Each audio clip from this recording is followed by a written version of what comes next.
నమస్తే, welcome to Suman TV. నేను విష్ణు. ప్రస్తుతంతో పాటు డిఎంఎస్ అసోసియేట్స్ ఫౌండర్ మధు గారు ఉన్నారు. వారితో మాట్లాడదాం. సార్ నమస్తే. సార్ మధు గారు. నమస్తే విష్ణు గారు. సార్ మధు గారు, ఒక బ్యాంకు ఒక పర్సన్కి లోన్ ఇచ్చే ముందు ఎటువంటి అంశాలను తప్పనిసరిగా పరిగణలోకి తీసుకుంటుంది అంటారు ఆ వ్యక్తికి సంబంధించి లోన్ అప్రూవ్ చేయడానికి? ఇది financial institution to institution base చేసుకొని ఉంటుందండి. మేజర్గా అయితే ఆల్ బ్యాంక్స్, ఏదైనా బ్యాంక్, ప్రతి బ్యాంకు చూసేది ఏంటి అంటే వాళ్ళ శాలరీ ఎంత ఉంది, ఫస్ట్ పాయింట్ అండి. అండ్ సెకండ్ పాయింట్ వచ్చేసి ఆల్రెడీ ఉన్న శాలరీలో నుంచి ఎన్ని ఈఎంఐస్ పోతున్నాయి, ఆ ఈఎంఐస్ పోగా రిమైనింగ్ ఎలిజిబిలిటీ ఎంత వస్తుంది. అండ్ థర్డ్ పాయింట్ వచ్చేసి మేజర్గా సిబిల్ స్కోర్ అండి. సిబిల్ స్కోర్ ఎంత ఉంది, ఎందుకు అంటే సిబిల్ స్కోర్కి మినిమం పారామీటర్స్ అనేది ఉంటుంది. మినిమం స్కోర్ ఎంత ఉండాలి అండ్ లేటెస్ట్ రీపేమెంట్ ట్రాక్ ఇలా ఉండాలి అని ఉంటుంది. ఆ థర్డ్ సిబిల్ స్కోర్ చూస్తారు సార్. అది ఇంకా హోమ్ లోన్ లాంటిది సినారియోకి వచ్చేసరికి ఆ ఇన్కమ్ డాక్యుమెంట్స్ కరెక్ట్గా ఉన్నాయా లేదా లీగల్గా, and down payment customer margin ఎంత పే చేస్తున్నాడు, మనం లోన్ ఇంత ఇవ్వగలుగుతాం అనేది, ఇలాంటి విషయాల్ని బ్యాంక్స్ జనరల్గా పరిగణలో తీసుకుంటాయి సార్. అయితే ఇప్పుడు అంటే లోన్స్ అనగానే ఫస్ట్ సిబిల్ స్కోర్ ఎంత ఉంది, నీ సిబిల్ స్కోర్ చెక్ చేసుకున్నామని చాలా మంది అడుగుతుంటారు కదా. అవునండి. అసలు ఈ సిబిల్ స్కోర్ అనేది యాక్యురేట్గా అంటే పాజిటివ్గా ఎంత ఉండాలి అంటారు? నెగటివ్ సిబిల్ స్కోర్ అంటే ఎంత? అసలు 700 అండ్ అబోవ్ మంచి స్కోర్ అనొచ్చు అండి. 700 అండ్ బిలో బ్యాడ్ స్కోర్ జనరల్గా మాట్లాడే టర్మ్స్లో. బట్ 700 బిలో ఉంది అనగానే లోన్స్ రావు అని కాదు సార్. 700 అండ్ బిలో స్కోర్ ఉన్నప్పటికీ కూడా 650 ఉండనివ్వండి, 600 ఉండనివ్వండి, లేటెస్ట్ 1 ఇయర్ నుంచి రీపేమెంట్ ట్రాక్ ఎలా ఉంది, లేటెస్ట్ 1 ఇయర్ నుంచి without any cheque bounces loans కడుతుండి, లేటెస్ట్ 1 ఇయర్ నుంచి without credit card delay payment కడుతూ ఉన్నట్లయితే సివిల్ స్కోర్ 650 ఉన్న 600 ఉన్న లోన్స్ అనేది ఇవ్వడం జరుగుతుందండి. So there is no particular that ఇంత ఉండాలి అనేది పాయింట్ అయితే లేదు. బట్ 700 అండ్ అబోవ్ ఉంటే ఇంకా బెటర్ నా సజెషన్. సో అయితే ఫర్ ఎగ్జాంపుల్ ఇప్పుడు సమ్ ఎక్స్ అనే పర్సన్ ఉన్నాడు, అతనికి ఎటువంటి లోన్స్ లేవు, అతని చేతిలో అసలు ఒక క్రెడిట్ కార్డు కూడా లేదు. అంటే బ్యాంకులకి తను పే చేయాల్సిన అవుట్ స్టాండింగ్ అమౌంట్స్ ఇలాంటి ఏవైతే ఉన్నాయో ₹1 కూడా తన బ్యాంకులకు కట్టాల్సిన అవసరం కూడా లేదు. తనకంటూ ఒక మంచి సిబిల్ స్కోర్ ఉంది, 700 ఒక 750 అంతా ఒక మంచి స్కోర్ ఉంది.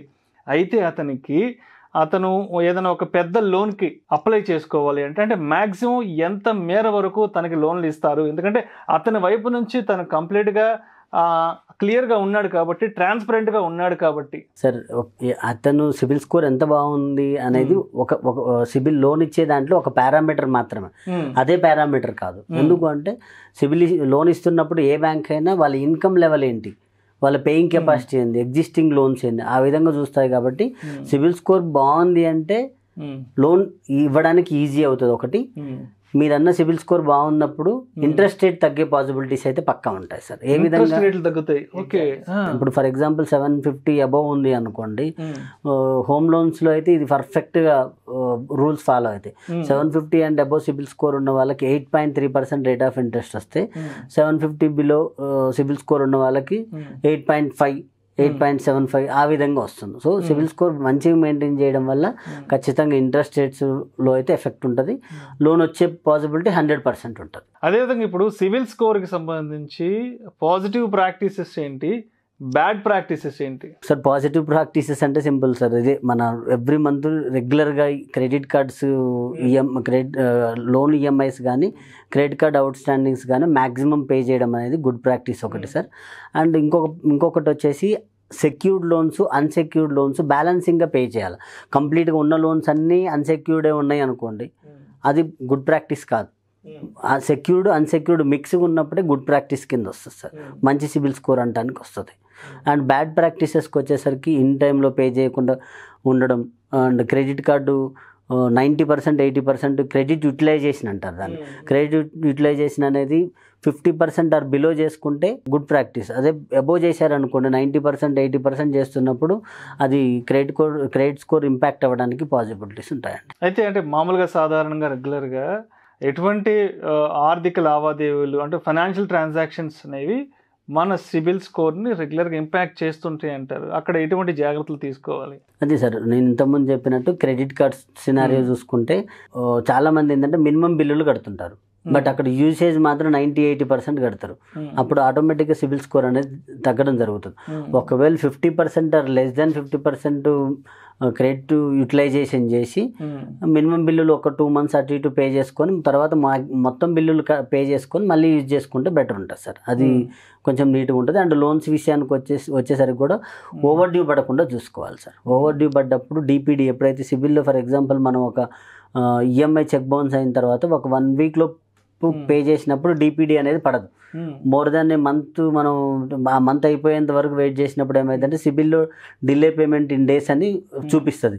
ఆ డిపిడి కనిపించినా కానీ ఓవర్ డ్యూ అమౌంట్ కనిపించినా కానీ సిబిల్ అనేది ఆటోమేటిక్గా డ్రాప్ అవడం జరుగుతుంది సార్. చాలా మంది దగ్గర అంటే రెగ్యులర్గా చూస్తుంటాం మన కొలీగ్స్ అనే వాళ్ళ దగ్గర, ఫ్రెండ్స్ అనే వాళ్ళ దగ్గర ఒక 2-3 క్రెడిట్ కార్డులు ఉంటాయి. అవునండి, ఇష్టానికి వాడేస్తారు. అవునండి. బ్యాంక్ వాళ్ళు కాల్ చేస్తూ ఉంటారు, సార్ మీ credit card bill outstanding amount 1,00,000-2 లక్షలు ఉంది, అట్లీస్ట్ సగం అన్నా కట్టి సెటిల్మెంట్ చేసుకుని అంటూ ఇలాంటి బేరాలు ఆడుతూ ఉంటారు అనమాట. అంటే బ్యాంక్ ఎగ్జిక్యూటివ్స్, మన ఫ్రెండ్స్ అనేవాళ్ళు. సో అటువంటి వాళ్ళకి ఏంటంటే సిబిల్ స్కోర్ దారుణంగా పడిపోయి ఉంటుంది. ఎందుకంటే బ్యాంకులకు కట్టాల్సిన ఈ లోన్లు, ఈ credit card bills out standing amount ఎక్కువ అయిపోతుంటుంది. సో ఇటువంటి వాళ్ళకి అసలు ఫ్యూచర్లో లోన్ అనేది వస్తుందా అసలు? అది మళ్ళీ ఇప్పుడు ఫర్ ఎగ్జాంపుల్ సిచ్యువేషన్ ఆ వ్యక్తి యొక్క ఫైనాన్షియల్ కండిషన్ బేస్ చేసుకొని ఆయన కట్టలేకపోవడం అనేది జరుగుతుందండి. సో ఇన్ కేస్ కట్టగలిగే పాసిబిలిటీ ఉంది 0.01% అన్నా మొత్తం పే చేయడం ది బెస్ట్ ఆప్షన్ అని నేను చెప్తాను.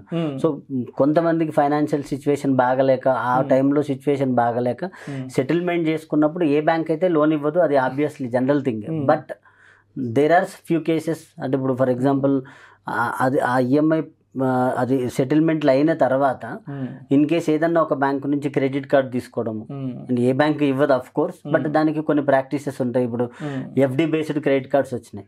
ఎఫ్డి ఎగనెస్ట్గా క్రెడిట్ కార్డ్ తీసుకున్నాం అనుకోండి, ఒక ఫిక్స్డ్ డిపాజిట్ ఒక lump sum 50,000 of the amount FD వేసుకుంటే దానికి 80% ఆఫ్ ది లిమిట్గా ఒక క్రెడిట్ కార్డ్ వస్తుంది. అది సిబిల్లో మీకు రిఫ్లెక్ట్ అవుతుంది. అదే గోల్డ్ లోన్, గోల్డ్ మనం బ్యాంకులో తాకట్టు పెట్టేసి దాని మీద లోన్ తీసుకోవడం వల్ల అది కూడా మనకి ఇక్కడ సిబిల్లో రిఫ్లెక్ట్ అయ్యి సిబిల్ స్కోర్ అనేది ఆటోమేటిక్గా ఇంక్రీజ్ అవుతుంది.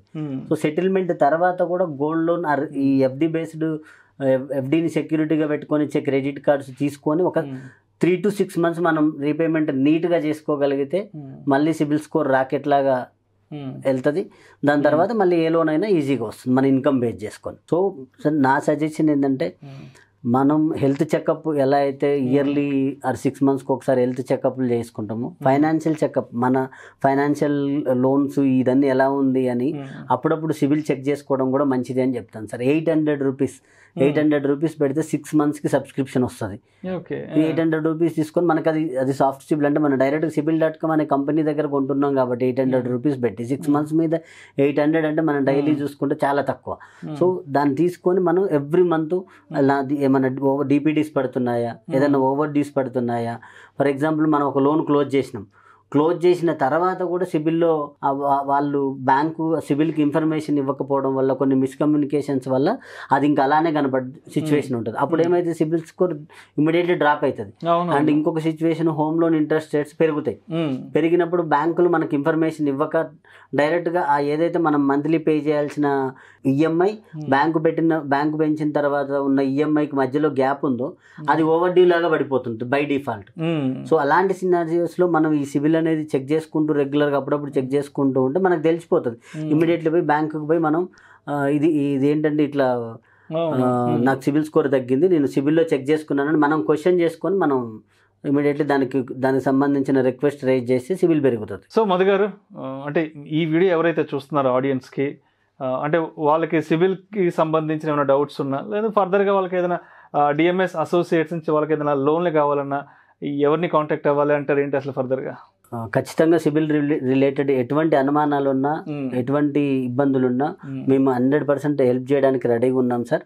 వాళ్ళకి ఏ ఇన్ఫర్మేషన్ కావాలన్నా అండ్ లోన్స్ కావాలన్నా మన స్క్రీన్ మీద స్క్రోలింగ్ అవుతున్న నెంబర్కి మీరు కాల్ చేస్తే సరిపోతుంది sir. Thank you so much Madhu గారు. థ్యాంక్ యూ విష్ణు గారు.